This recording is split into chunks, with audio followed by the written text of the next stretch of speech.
मैं आता हूँ तेरे पास, प्रभु यीशु मेरे मसीह, मेरे पापों के लिए ही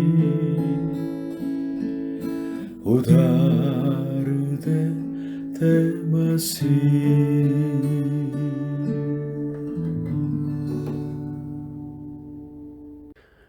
हालेलुया। प्रभु यीशु मसीह जी आप सभी को आशीष दें।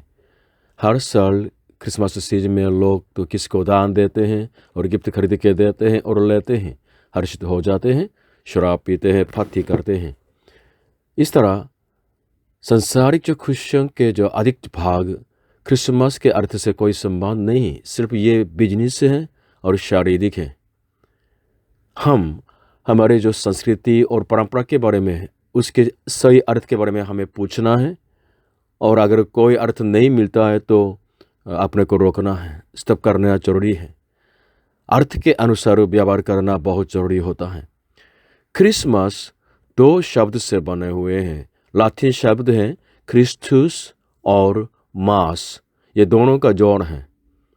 तो क्रिस्टुस इब्रानी भाषा मसीही, मतलब जो अभिषेक किया गया है, यानी उद्धार करता है, उसको बताते हैं। और मास कहाँ से आ गया? मीसा से आ गया। मीसा वो है सेक्रीफाइस है, बलिदान है। इसलिए क्रिसमस का सही अर्थ है मसीह के बलिदान, मसीह का बलिदान। इसलिए क्रिसमस वास्तव में प्रभु यीशु के आने का दिन है। इसका मतलब है कि परमेश्वर का इकलौता पुत्र मानव जाति के पाप के प्रायश्चित करने के लिए इस दुनिया में पैदा हो गया। ये क्रिसमस है। इसका एग्जैक्ट जो दिन के बारे में हमें मालूम नहीं है, लेकिन महत्वपूर्ण बात यह है कि यह तथ्य है कि मानव जाति के उद्धारकर्ता और प्रायश्चित प्रभु यीशु मसीह इस पृथ्वी पर पैदा हो गया है। इसलिए आज हम क्रिसमस के अर्थ के बारे में बाइबल के अनुसार मनन करना चाहते हैं। आज का वचन लूका रचित समाचार अध्याय 2 8 से 14 तक। और उस देश में कितने गलीली थे जो रात को मैदान में रहकर अपने झुंड का पहरा देते थे, और प्रभु का एक दूत उनके पास आ खड़ा हुआ, और प्रभु का तेज उनके चारों ओर चमका, और वे बहुत डर गए। तब स्वर्गदूत ने उनसे कहा, मत डरो, क्योंकि देखो मैं तुम्हें बड़े आनंद का सुसमाचार सुनाता हूँ, जो सब लोगों के लिए होगा, कि आज दाऊद के नगर में तुम्हारे लिए एक उद्धारकर्ता जन्मा है, और यही मसीहा प्रभु है। और इसका तुम्हारे लिए यह पता है कि तुम एक बालक को कपड़े में लिपटा हुआ और चरी में पड़ा पाओगे। तब एकाएक उस स्वर्गदूत के साथ स्वर्गदूतों का दल परमेश्वर की स्तुति करते हुए और यह कहते दिखाई दिया कि आकाश में परमेश्वर की महिमा, और पृथ्वी पर उन मनुष्यों में जिनसे वह प्रसन्न है, शांति हो। In English, Luke chapter 2 verses 8 to 14. And there were shepherds living out in the fields nearby, keeping watch over their flocks at night. An angel of the Lord appeared to them, and the glory of the Lord shone around them, and they were terrified. But the angel said to them, Do not be afraid. I bring you good news of great joy that will be for all the people. Today in the town of David, a Savior has been born to you. He is Christ the Lord. This will be a sign to you. You will find a baby wrapped in a cloth and lying in a manger. Suddenly, a great company of the heavenly host appeared with the angel, praising God and saying, Glory to God in the highest, and on earth peace to men on whom his favor rests.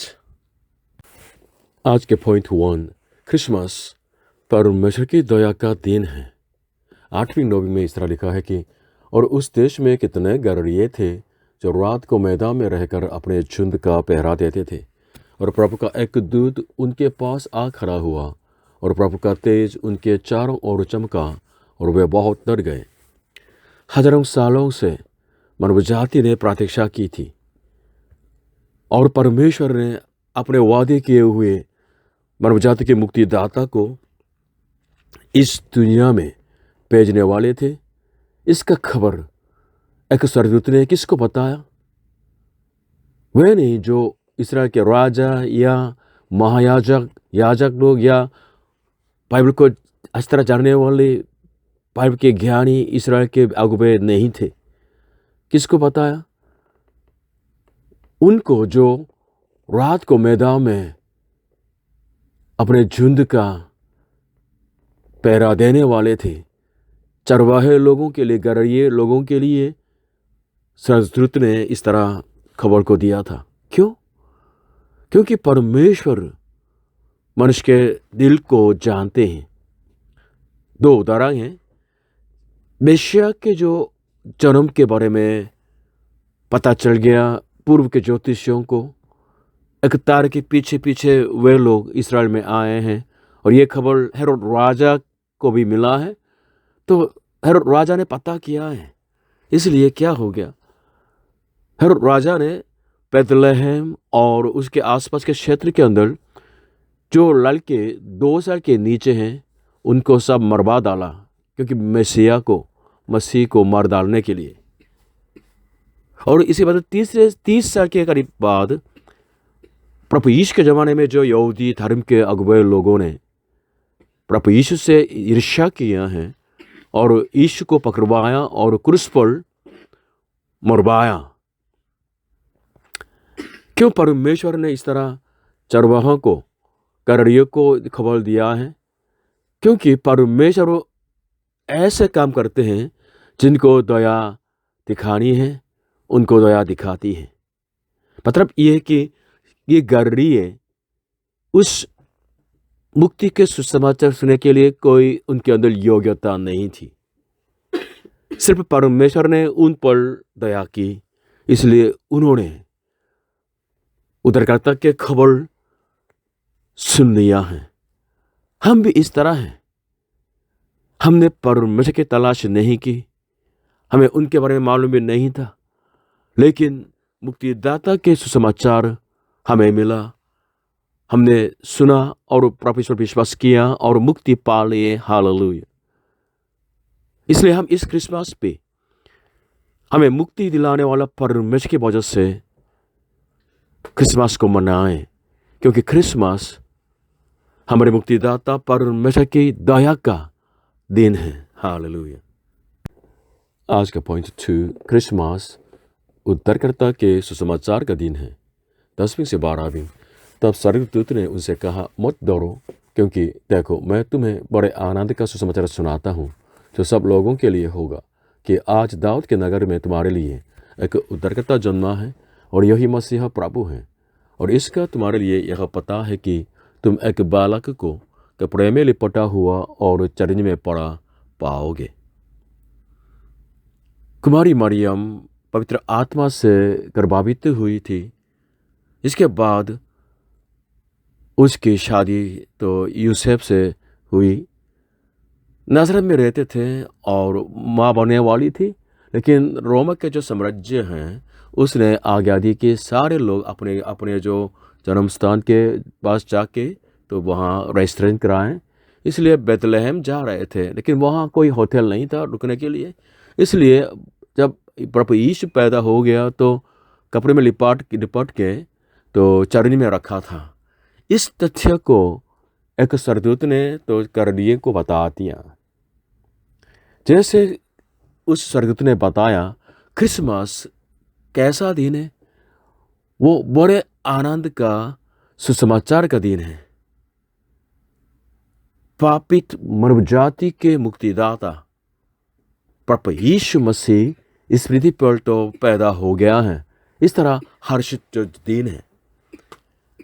मेरी विनती यह है कि आप सब परमेश्वर के सर्वोत्तम गिफ्ट मुक्तिदाता से मिले और सचमुच में स्वर्गीय आनंद से भर जाने वाले धन्य जीवन जिए। मरकुस 2:17 में प्रभु यीशु ने यह कहा कि यीशु ने यह सुनकर उनसे कहा, भले चांगों को वैद्य की आवश्यकता नहीं, परंतु बीमारों को है। मैं धर्मियों को नहीं, परंतु पापियों को बुलाने आया हूँ। सवाल यह है कि कौन क्रिसमस के सच्चे आनंद को अपना सकता है? सिर्फ वे लोग जो अपने भ्रष्ट जो हृदय को सच में देखने वाले और उस जो पाप की वजह से अपने नाशवान अस्तित्व को समझने वाले, जो पश्चाताप करके परमेश्वर से ये मांगने वाले कि परमेश्वर मुझे बचा ले, इस तरह पुकारने वाले सचमुच में उस आनंद को अपना सकते हैं। इस क्रिसमस के सीजन में आपके मुक्तिदाता प्रभु से मिलिए और सच्चे आनंद के साथ क्रिसमस को मनाइएगा। पॉइंट 3, क्रिसमस महिमा और शांति का दिन है। 13-14 में लिखा है, तब एकाएक उस स्वर्गदूत के साथ स्वर्गदूतों का दल परमेश्वर की स्तुति करते हुए और यह कहते दिखाई दिया कि आकाश में परमेश्वर की महिमा और पृथ्वी पर उन मनुष्यों में जिनसे वह प्रसन्न है शांति हो। क्रिसमस जैसे स्वर्गदूतों ने किया है वैसे ही हमें मुक्तिदान दाता देने वाले परमेश्वर के लिए महिमा देने का दिन है, उनकी स्तुति करने का दिन है, उनको सचमुच धन्यवाद देने का दिन है। क्रिसमस पे परमेश्वर ने हमें शांति दी, इसलिए ये शांति का दिन है और जो प्रभु ईश्वर विश्वास करते हैं उनको शांति मिलने का दिन भी है। लेकिन समस्या यह है कि जो लोग प्रभु यीशु पर विश्वास नहीं करते हैं, प्रभु यीशु को परमेश्वर के मुक्तिदाता के रूप में, उनके बेटे के रूप में, मानव जाति के मुक्तिदाता के रूप में ग्रहण नहीं करते हैं, उनके लिए क्रिसमस अर्थहीन है। सिर्फ ये एक छुट्टी का दिन होता है। लेकिन जो प्रभु यीशु को अपने प्रभु के रूप में, मुक्तिदाता के रूप में ग्रहण करते हैं, उनके लिए क्रिसमस मुक्ति का दिन है, शांति का दिन है और अपने मुक्तिदाता की स्तुति का दिन होता है। इसलिए आज के जो वचन में उन लोगों के बारे में क्या वर्णन किया गया इस तरह है कि जिनसे वह प्रसन्न है उन मनुष्यों में शांति हो। हालेलुया। हम कैसे परमेश्वर के दिल में प्रसन्नता दे सकते हैं? How can we make God happy and joyful because of us? सिर्फ सदा ये सिंपली ये है कि हम प्रभु यीशु मसीह पर विश्वास करें, जिसको परमेश्वर ने मानव जाति के मुक्तिदाता बनने के लिए भेजा है। By believing in Jesus Christ, we can make God pleased, happy. और मेरी विनती यह है कि आप प्रभु यीशु पर विश्वास करके परमेश्वर की शांति को अपनाएं, क्योंकि प्रभु यीशु शांति देने वाले हैं। और हम जैसे अयोग्य और असमर्थ मानव जाति से इतना प्रेम किया, उस परमेश्वर को सचमुच में जानने वाले, उस परमेश्वर का दर्शन पाने वाले धन्य जीवन बन जाए। मेरी क्रिसमस।